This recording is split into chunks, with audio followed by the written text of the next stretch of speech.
Bismillahirrahmanirrahim. Assalamualaikum warahmatullahi wabarakatuh. Selamat pagi dan salam sejahtera untuk kita semuanya. Kita lanjutkan materi kuliah analisa sistem tenaga, pertemuan yang ke-6.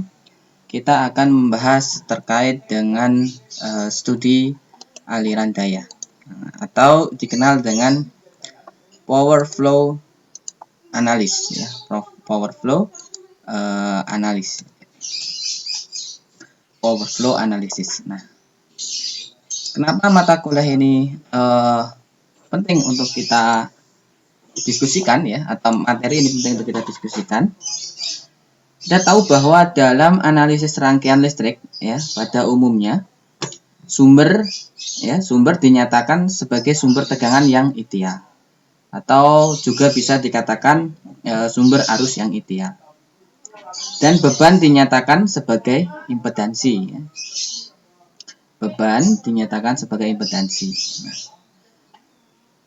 sumber tegangan ideal itu akan memberikan apa? Memberikan kerangkaian pada tegangan tertentu. Nah, berapapun besar arus yang dibutuhkan oleh rangkaian, sumber arus ideal memberikan daya pada rangkaian ada arus tertentu. Nah, berapapun tegangan yang diperlukan oleh rangkaian. Nah, jadi sumber tegangan akan selalu memberikan besarnya daya, ya, sumber berdasarkan daya pada arus tertentu, berapapun tegangan itu yang diperlukan oleh sebuah rangkaian. Oleh karena itu apa? Oleh karena itu, apabila rangkaian merupakan rangkaian linear, maka hubungannya akan menjadi hubungan yang linear juga, yaitu hubungan antara tegangan, arus, dan impedansi. Dan dalam analisis misalnya, ya, kita juga menggunakan metode KCL untuk tegangan simpul, ya, atau node. Itu juga kita akan memperoleh persamaan yang linear. Namun pada realitanya dalam sistem tenaga kita melihat situasi yang berbeda. Sumber itu merupakan sumber daya yang hanya boleh beroperasi pada daya dan tegangan tertentu, tentunya. Jadi ada constraint-nya, ada pembatasnya di sana. Sementara itu, beban dinyatakan sebagai besar daya yang diminta atau yang diperlukan. Pada tegangan yang juga ditentukan, tentu saja, ya. Suatu permintaan daya hanya dapat dilayani selama pembebanan tidak melampaui batas daya yang mampu disediakan oleh sumber. Kita mengetahui bahwa rangkaian tetap linear. Nah, relasi antara sumber dan beban akan menjadi tidak linear sebetulnya. Nah, dari faktor inilah, ya, jika kita menurunkan persamaan rangkaian dengan daya sebagai parameter, maka persamaan rangkaian yang akan kita peroleh merupakan persamaan nonlinear. Nah, sehingga perlu pemecahan persamaan nonlinear ini dengan cara-cara khusus. Nah, ini nanti yang akan kita cara-cara khusus untuk menyelesaikan solusi persamaan daya, ya, atau aliran daya ini yang akan kita pelajari pada materi kali ini. Nah, agendanya yang pertama adalah kita akan membahas terkait dengan matrik admintasi, ya. Nah, kita akan membahas terkait dengan matrik admintasi. Kemudian selanjutnya kita akan membahas terkait dengan aliran daya, persamaan aliran daya. Nah, pada bagian pertama ini, ya, kita akan membahas dua ini. Jadi ini akan kita bahas di part 1. Nanti untuk di bagian 2, metode yang digunakan untuk mencari solusi persamaan aliran daya itu akan kita bahas di bagian kedua. Kita masih menggunakan referensi yang sama, ya, yaitu Power System Analysis, buku dari Hadi Sadat di chapter 6. Ya. Silakan Dedek pelajari di chapter 6. Di sana materinya adalah Power System Analysis. Oke.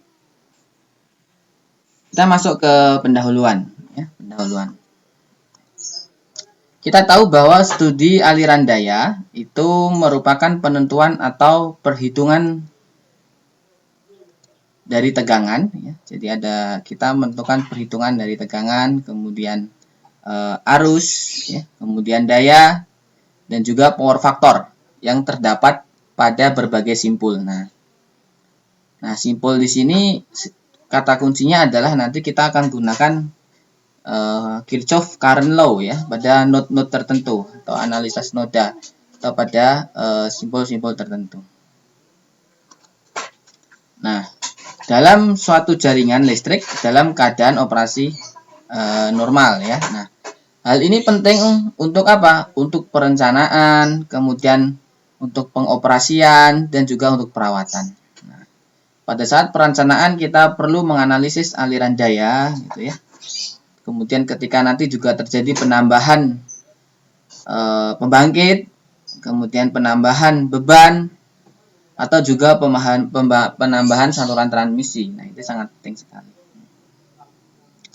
Kemudian asumsi yang kedua, ya, asumsi yang selanjutnya yaitu sistem tenaga listrik ya kita asumsikan dalam keadaan seimbang ya.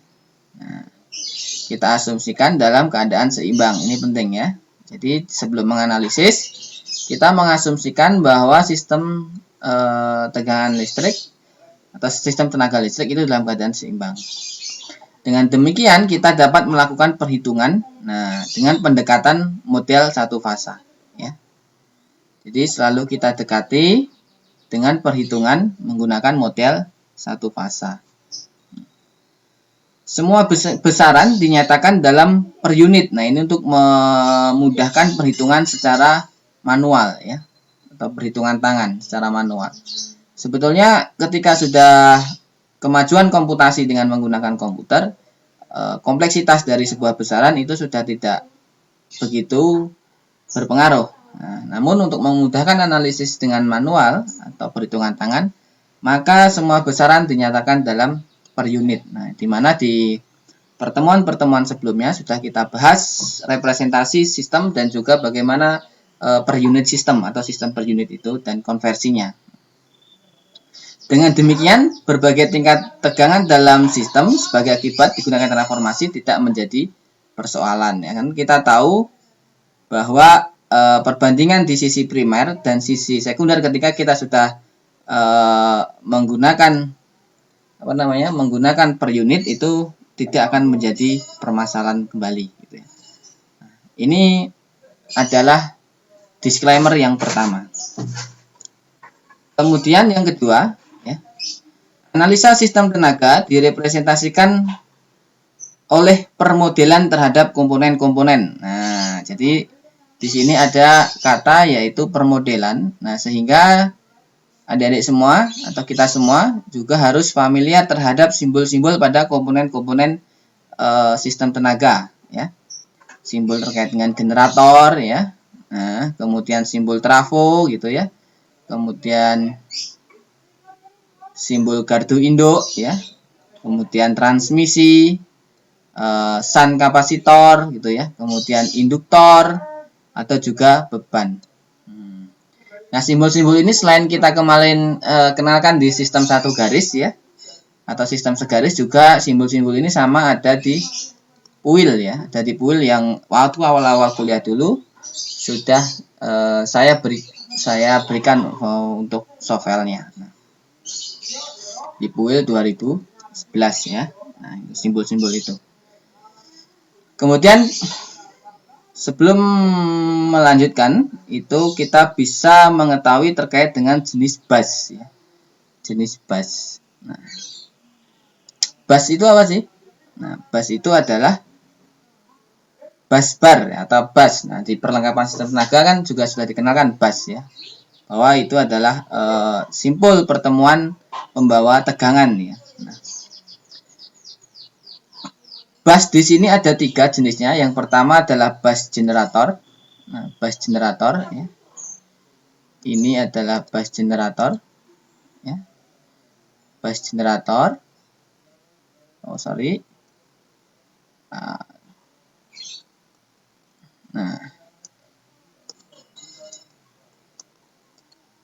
Nah, bus generator ya. Kemudian ada bus load atau bus beban ya, bus beban. Kemudian ada bass lag atau swing atau juga referensi.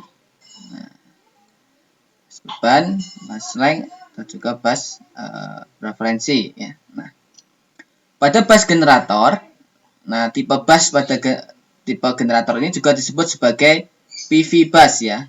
PV bus yang menghubungkan adalah generator dengan sistem. Nah, kenapa disebut sebagai PV bus? Karena besaran yang diketahui adalah P, ya, daya aktifnya, dan juga magnitud dari tegangannya. Nah, sehingga yang perlu kita cari di bus generator itu adalah reaktif, ya, Q, dan juga theta atau delta. Ini adalah sudut fasa, ya, sudut fasa. Kemudian di bus beban ini disebut juga PQ bus. Nah, karena yang diketahui di sana ada dua, yaitu P, ya, yaitu P dan juga Q atau reaktif. Nah, kemudian yang perlu kita cari adalah magnitud dari tegangan dan juga sudut fasanya. Ya. Nah, kemudian selanjutnya adalah slag atau reference bus. Nah, ini bus yang digunakan sebagai referensi, ya. Yang diketahui adalah magnitud dan sudut fasa, sehingga kita perlu mencari P dan Q-nya. Nah, mungkin itu pendahuluan, ya, pendahuluan sebelum masuk ke materi admitasi. Selanjutnya kita akan masuk ke matriks admitasi. Ya. Kita tahu bahwa admitasi didefinisikan sebagai apa? Y sama dengan 1 per Z. Nah, ini yang penting diketahui. Bahwa Y itu didefinisikan sebagai 1 per Z, artinya dia adalah kebalikan dari impedansi. Nah, dia adalah kebalikan dari impedansi. Nah, secara harfiah kalau dia kebalikan impedansi, ya, jadi kalau impedansi itu kan seberapa besar, ya, seberapa besar penghambat gitu ya, penghambat. Nah, berarti kalau admitasi, ya, karena kebalikan dari impedansi, kalau secara harfiah pengertiannya apa? Seberapa mudah, ya,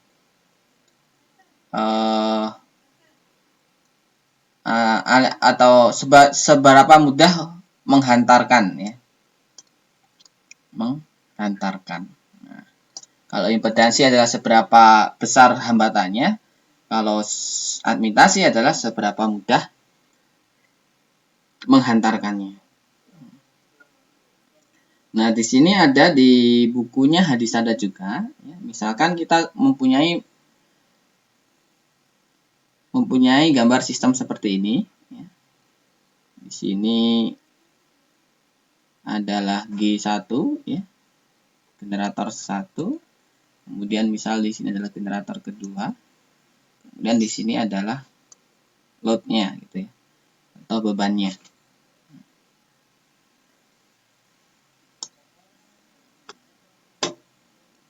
Nah, kemudian berarti di sini ada berapa bus? Ya, ada 1, 2, 3, 4 ya. Berarti di situ ada bus.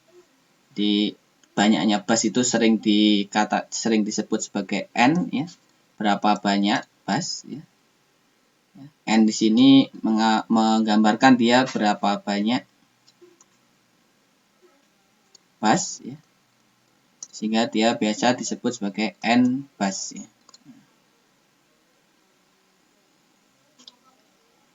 Nah, dari persamaan ini, ya, kita bisa mengetahui bahwa YIJ, ya, itu sama dengan 1 per ZIJ.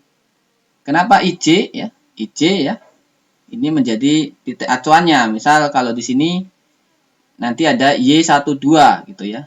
Y dari 1 ke 2, berarti dia sebut Y12. Nah, sehingga karena ini variabel yang belum kita ketahui, kita misalkan saja sebagai YIJ itu sama dengan 1 per Z IJ. Nah, ini sama dengan 1 per ini ya. Z di sini kan R plus J X ya. Sehingga di sini adalah RIJ ditambah J X IJ. Nah, di sini punyanya resistansi, di sini punyanya reaktansi ya. Di sini punyanya reaktansi gitu ya. Nah, dari situ kita bisa memberikan penamaan ya. Di sini berarti kalau di sini nanti akan ada I1 ya. Kemudian misalkan ini arahnya ke sini. Kemudian ini arahnya ke bawah. Di sini adalah I2 gitu ya. Nah, I1, I2. Kemudian kita juga punya di sini titik 0 ya. 0 itu ke ground sebagai referensi acuan. Sini misal 0. Nah, sehingga 0 ke 1 misalkan kita sebut sih sebagai Y10 gitu ya, admintasi 10. Kemudian di sini berarti 1 ke 2. Di sini adalah Y12. Di sini berarti ini juga dari 0 ya. Berarti di sini adalah Y20 ya, admintasi Y20. Kenapa? Karena di sini 2, di sini 0. Kemudian di sini adalah Y23. Kemudian di sini Y13 ya, 1 ke 3, di sini 2 ke 3. Kemudian di sini adalah Y berapa? 3 ke 4. Ya, 3, 4 ya. Nah, 3-nya hilang. 3, 4. Nah, clear ya. Di sini ada Y10, Y20, Y12, 1 ke 2 gitu ya. Y13, Y23 dan Y34. Nah, itu kita kunci dulu. Nah, I di sini ya. I di sini dia mengalir kemana? I di sini.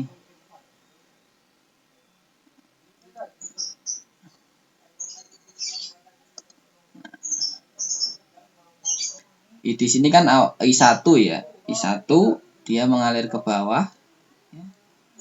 Kemudian dia mengalir ke sana dan mengalir ke sini. Kemudian di sini mengalir ke sini I-nya. Ini mengalir ke sana. Ini mengalir ke sana. Kemudian di titik ini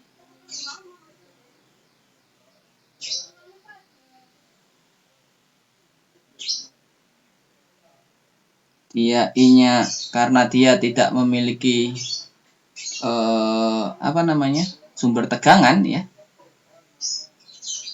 Dia I di sini dia mengalir ke sana, kemudian ini mengalir ke sana, ini mengalir ke bawah. Dan menuju ke beban. Nah, di sini adalah beban ya. Load. Oke. Nah, sehingga kita di sini bisa menggunakan hukum KCL ya. Kita bisa menggunakan KCL atau Kirchhoff Current Law ya. Yaitu kita dari I1 dulu ya. Kita dari I1 dulu bahwa I1 sama dengan berapa? Y01 dikalikan V ya.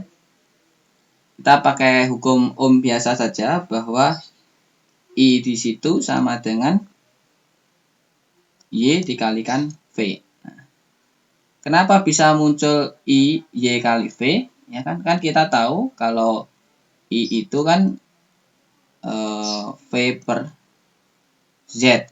Nah, di mana Z ya? Z itu kan 1 per Y ya.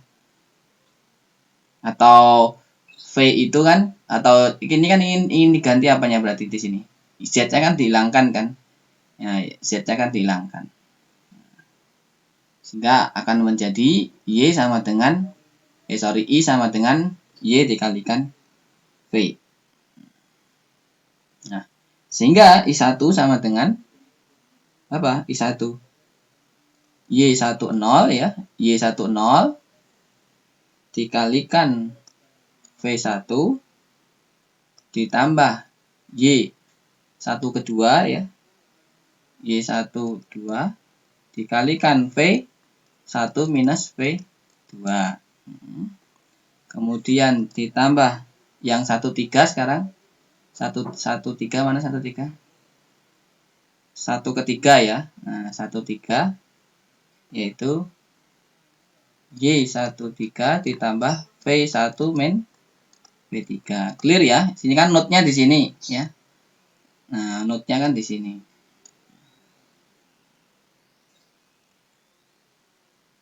Kemudian I2. Nah, I2 berarti dari sini acuannya ya. Berarti Y20 ya. Y20 dikalikan V2. Ya, di sini kan V1, di sini V2. Nah, dikalikan V2 ditambah ke sana ya. 1 2 berarti ya. Y12 V1 minus V2 ditambah ke bawah 23 berarti ya. Y23 V2 min V3. Itu yang kedua. Kemudian di sini ya. Di sini karena dia tidak memiliki sumber, maka I3-nya adalah 0 ya. I3-nya adalah 0 sama dengan Y23 ya, Y23 ke sana ya, arah yang ke sana tadi yang ini. Di sini adalah Y23 dikalikan V3 min V2 ya, V3 min V2. Kenapa begitu? V3 dikalikan V2 karena asumsinya adalah V3 itu lebih besar daripada V2. Kemudian ditambah ya, ditambah sekarang ditambah ke sana 1 3 berarti ya. Y13 V3 min V1. Nah, yang terakhir ya, ini V1. Kemudian yang terakhir adalah ditambah yang ke bawah berarti ya, Y34. Y34, wah, gedean tulisannya. Iris dulu.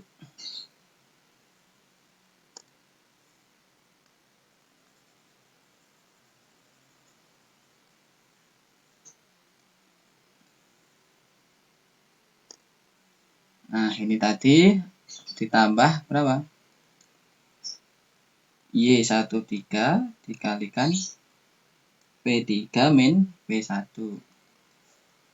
Nah, ditambah Y yang ke bawah, Y34 V3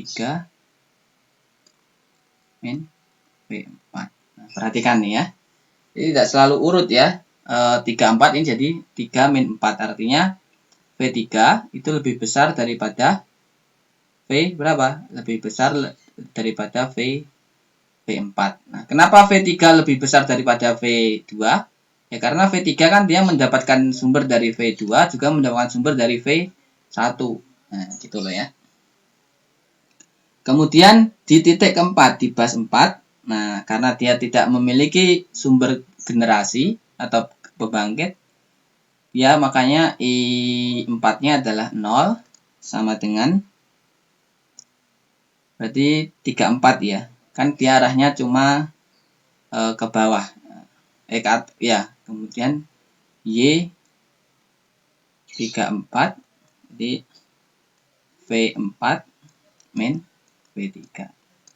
Nah, dari sini ya, kita sudah mendapatkan sebuah persamaan seperti ini ya. Kita sudah mendapatkan dengan konsep hukum Ohm ya, dengan konsep hukum Ohm. Selanjutnya kita bisa mencoba membuka kurungnya. Ini dikalikan ke sana, ini dikalikan sana ya. Ini dikalikan gitu. Maka kita akan dapatkan dari hasil pembukaan atau manipulasi aljabar ya. Maka kita akan mendapatkan I1 sama dengan ya, Y10 ditambah Y12 ditambah Y13 ya, dikalikan V1. Jadi yang mengandung V1 ya, yang mengandung V1, mana yang mengandung V1 itu ada 10, kemudian 12, kemudian 13, itu kita kelompokkan. Ini per manipulasi aljabar saja. Kemudian minus ya, Y12 V2. Nah, ini kan V2 cuma ada 1 ya, jadi tidak ada bisa gini kelompokkan. V2-nya 1. Kemudian yang terakhir adalah minus Y13 kalikan V3. Itu I1-nya. Kemudian I2-nya akan menjadi min Y13 ya, min Y13, min Y12 kalikan V1, kemudian ditambah Y20 ditambah Y21, ya, bukan Y21, Y12, ya, hapus dulu. Y12 ditambah Y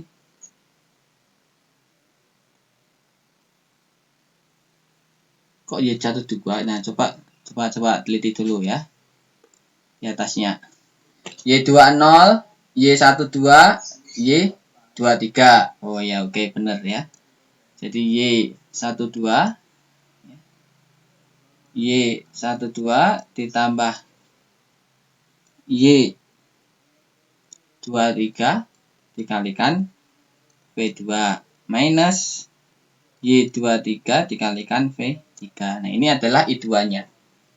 Kemudian yang 3 dan 4 kan tadi I3 sama I4-nya 0 ya, itu sama dengan 0 sama dengan minus Y13 V1 minus Y23 V2 ditambah Y13 ditambah Y23 ditambah Y34 kalikan V3 minus Y34 V4. Nah, kemudian yang terakhir 0 sama dengan minus Y34 V3 ditambah minus 34 V4. Nah, besaran-besaran ini ya. Nah, ini kemudian ini ya. Kemudian ini gitu ya. Nah, kita kenalkan aja atau kita sederhanakan ya. Kita sebut yang atas itu menjadi Y besar ya, 11 sama dengan Y10 ditambah Y12 ditambah Y13. Kemudian yang bawahnya Y besar 22 itu adalah Y20 ditambah Y12 ditambah Y23. Kemudian yang ini itu adalah Y besar 33 sama dengan Y13 ditambah Y23 ditambah Y kecil 34. Kemudian yang terakhir ya, ini ya, itu adalah Y besar 44 sama dengan 34 saja ya, yaitu Y34. Y kecil 34. Kemudian ini ya berlaku persamaan bahwa Y12 itu sama dengan Y21 sama dengan minus Y12. Kemudian Y besar ya, sorry. Oke, salah ini.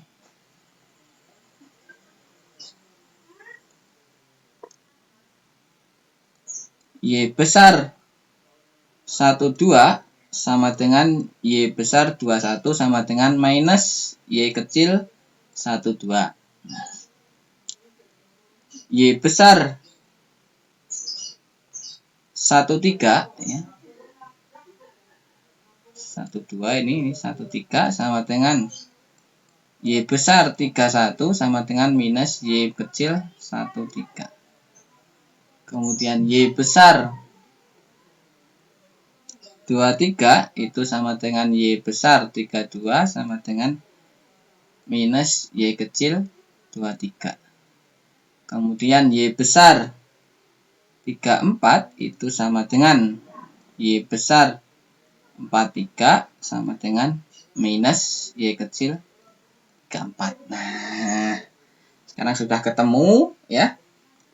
Tinggal kita masukkan saja ya. Kita substitusikan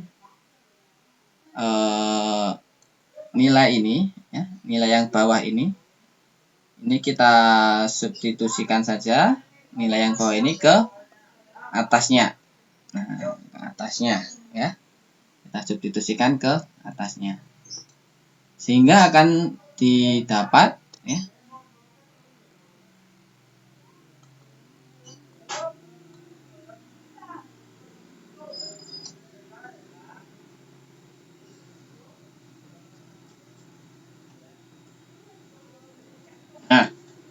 sehingga akan didapat ya persamaan notes ya dapat disederhanakan dengan mensubstitusikan tadi, yaitu I1 kemudian I2 kemudian I besar 3 kemudian I4 ya,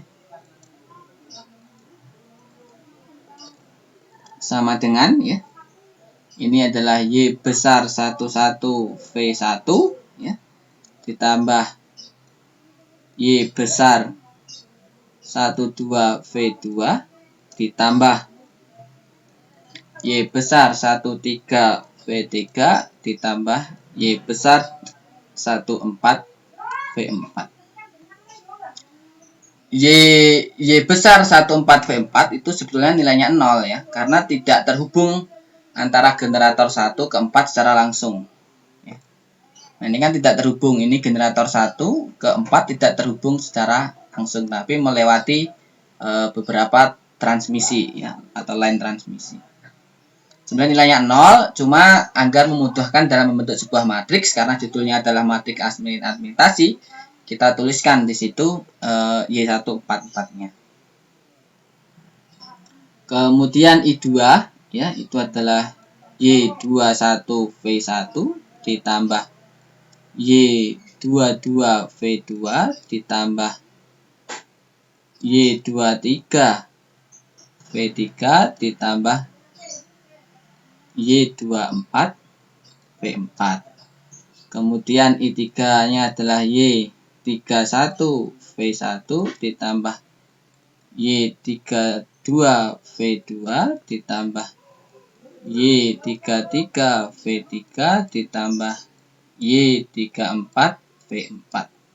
Kemudian I4-nya adalah Y41 V1 ditambah Y42 V2 ditambah Y43 V3 ditambah Y44 V4.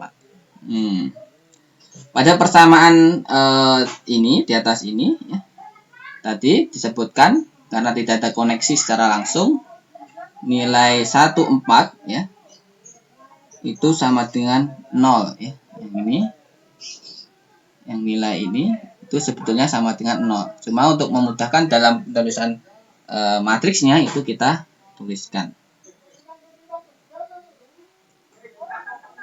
Nah, dari persamaan ini ya, sehingga kita bisa menentukan yang namanya bentuk matriksnya ya. Kita tahu kan dalam menulis sebuah matriks ya. Kita tahu dalam menulis sebuah matriks ya. Di sini misal adalah matriks I ya, matriks I titik-titik sampai IN gitu ya. Kemudian itu sama dengan matriks di dalamnya apa ya. Kemudian di sini adalah pengalinya. Nah, bentuk matriks kan seperti ini. Nah, kira-kira apa? Kira-kira di sini apa berarti? Di sini adalah I berarti ya. Kemudian di sini adalah yang banyak ya. Ada 11, 12 gitu, 13 berarti di sini adalah Y-nya, kemudian di sini adalah V-nya. Vektor bentuknya ya. Sehingga pada akhirnya kita dapat tuliskan bentuk matriks dari argumentasi Y atau Y bus ya, itu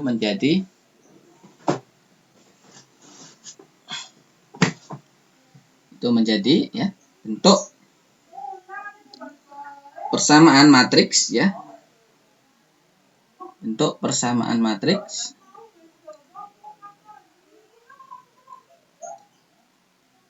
ya dari persamaan di atas tadi ya. Itu dapat kita tuliskan seperti ini, yaitu I1 ya, I2 titik-titik sampai IN. Nah, kalau tadi kan cuma sampai 4 ya. Nah, kita langsung saja titik-titik sampai N nanti ketika busnya lebih dari 4. Itu sama dengan Y besar 11, Y besar 21, Y besar 12, Y besar 22, ini titik-titik. Jadi sampai Y besar 1N, titik-titik, Y besar 2N, ini titik-titik ke bawah. Ini Y besar N1 ya. Titik-titik, ini titik-titik ke sana juga. Kemudian ini adalah Y besar N2. Ini titik-titik. Sampai pada akhirnya di sini adalah Y besar NN. Dikalikan apa? V-nya ya, yaitu V1, V2 titik-titik sampai Vn. Inilah disebut sebagai matriks matriks dari argumentasi. Ya. Nah, dari sini kita bisa sederhanakan bahwa IBAS ya. Ini vektor ya, tebal ya. Vektor IBAS sama dengan matriks dari YBAS dikalikan apa? VBAS. Nah, ini penting ya. Nah, sehingga dari situ kita bisa menyimpulkan bahwa IBAS sama dengan VBAS dikalikan IBAS dikalikan VBAS di sana, di mana di sini adalah matriks, di sini juga matriks, di sini juga matriks.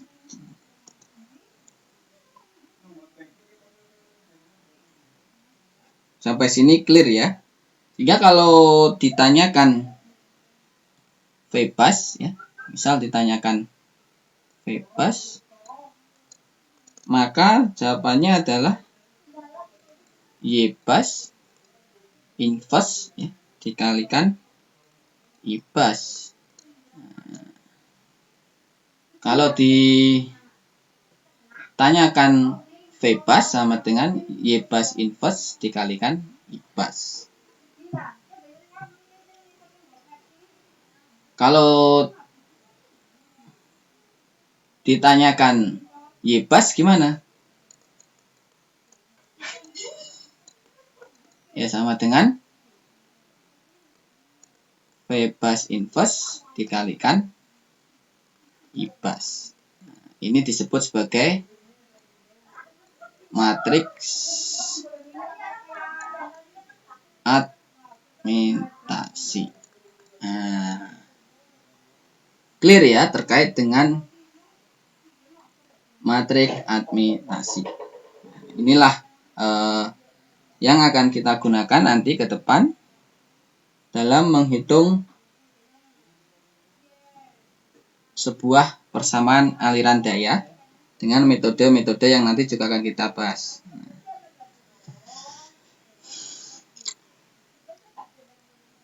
Selanjutnya kita akan masuk ke pembahasan power flow equation. Power flow equations atau disebut sebagai aliran daya, persamaan aliran daya ya. Itu misal didefinisikan kita memiliki sebuah V sumber ya, V sumber itu adalah VI gitu ya. Kemudian ini ada I sumber itu adalah I besar I. Kemudian ini menyuplai beberapa beban ya.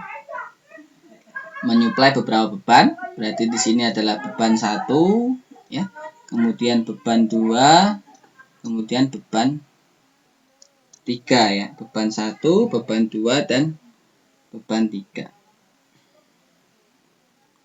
Nah, otomatis V sumber ini dibagi menjadi berapa beban? Sampai beban N ya, sorry bukan beban 3, tapi dibagi sampai beban ke N. Nah, di sini adalah admintasi ya, di line 1 atau di saluran transmisi 1. Ini admintasi di transmisi kedua, kemudian sampai admintasi ke N ya. Kemudian pada akhirnya itu adalah sistem ground ya, dihubungkan ke ground. Di sini juga ada admintasi ke ground, itu disimpulkan dengan YI0 ya. YI0. Nah, dari persamaan itu ya, dari garis ini dengan menggunakan KCL juga, KCL di titik ini ya, kemudian di sini, kemudian di sini ya, dan juga di sini ya. Jadi ada 4, ada ke 0 ya.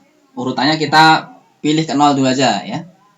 Ke 0, kemudian ke 0 itu berarti langsung dengan VI nanti. Kemudian di sini adalah ke 1 ya, kemudian ke 2, kemudian ke N. Nah, kemudian ke N. Sehingga dari sini dapat kita tulis persamaan sesuai dengan KCL-nya, yaitu I besar I sama dengan dari 0 ya, berarti Y10 dikalikan VI. Kan I kan ini kan. Berarti YI0 dikalikan VI ditambah ya, ditambah V1 ya, di I pada V1, yaitu besarnya adalah YI ke 1 dikalikan VI dikurangi V1 ya. Kenapa dikurangi? Karena VI-nya lebih besar dari V1. Kemudian ditambah yang masuk ke ini kan gini ya. Nah, ini ke sana. Ini juga ke sana, ini ke sana ya, ini ke sana, harusnya ditambah YI2 ya. VI dikurangi V2. Kemudian ditambah titik-titik V atau YIN ya, dikalikan VI dikurangi VN. Kemudian kita pecahkan, kita buka kurungnya ya, ini kalikan dengan sana, ini kalikan dengan sana, ini kalikan dengan sana, ini kalikan dengan sana, ini juga kalikan dengan sana, ini kalikan dengan sana. Maka kita akan mendapatkan bahwa I1 itu sama dengan, dikelompokkan saja yang mengandung VI, kemudian V1 dan V2 dan Vn dikelompokkan, sehingga akan menjadi YI0 ditambah YI1 ditambah YI2 ditambah YIN V kalikan I, ya VI sorry, itu kan yang mengandung VI, kemudian dikurangi Y1 YI1 V1 itu yang mengandung V1, kemudian dikurangi yang mengandung V2 yaitu hanya YI2 V2, kemudian dikurangi yang mengandung N yaitu YIN VN. Nah, kita tahu bahwa ya ini kita bisa kelompokkan dengan persamaan sigma, kan kita nggak tahu N-nya berapa ya. Ini bagian pertama ya. Bagian pertama ini kita, sehingga dari sini kita bisa menurunkan bahwa I1 I ya sorry bukan I1, ini I ke I itu sama dengan yang pertama dulu ya, V-nya kita keluarkan yaitu VI sigma J sama dengan 0 ya. N dari J-nya dimulai dari 0 sampai ke N yaitu Y ini ya, YI0, YI1, YI2 sampai YIN. Sehingga di sini adalah Y kecil I kalikan J. Artinya apa? J-nya dimulai dari 0, I-nya dimulai dari 0, J-nya dimulai dari 0 dan diakhiri oleh N. Nah, kemudian bagian yang kedua, berarti yang ini ya. Bagian yang kedua, nah itu juga kita kurangkan dengan pendekatan sigma, yaitu sigma J ini dimulai dari berapa? Dimulai dari 1, ternyata bukan dari 0, sehingga J-nya sama dengan 1 sampai N YIJ kalikan VJ ya, VJ kan V1, dimana syaratnya adalah J tidak boleh sama dengan I. Ini kita sudah menemukan sebuah persamaan I yang ada korelasinya dengan V ya, nah, VI. Nah, ini kita memiliki sebuah persamaan I. Nah, selanjutnya ya, kita tahu bahwa S atau di segitiga daya atau daya semu atau S ya, tahu bahwa nilai dari sebuah S segitiga daya itu adalah VI dikalikan I besar I konjugat ya. Nah, di mana S di situ adalah P I ditambah J Q I ya, daya aktif, daya reaktif ya, sama dengan VI I besar konjugat. Nah, sehingga I-nya sama dengan berapa? I-nya sama dengan P.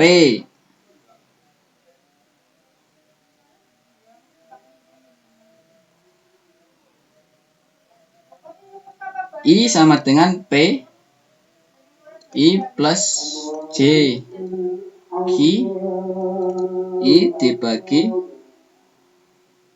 V ya, dibagi V I konjugat. Nah, betul begitu ya?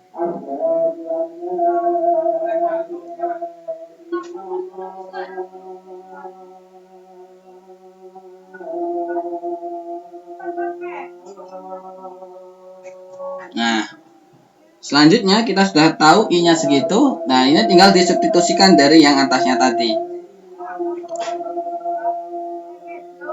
Kita substitusikan bahwa nilai I tadi adalah ya, sehingga kita pindah aja ke sebelah kiri. PI ditambah JQ V sama dengan yang atasnya tadi, yang mana tadi? Yang itu ya, VI sigma J ya.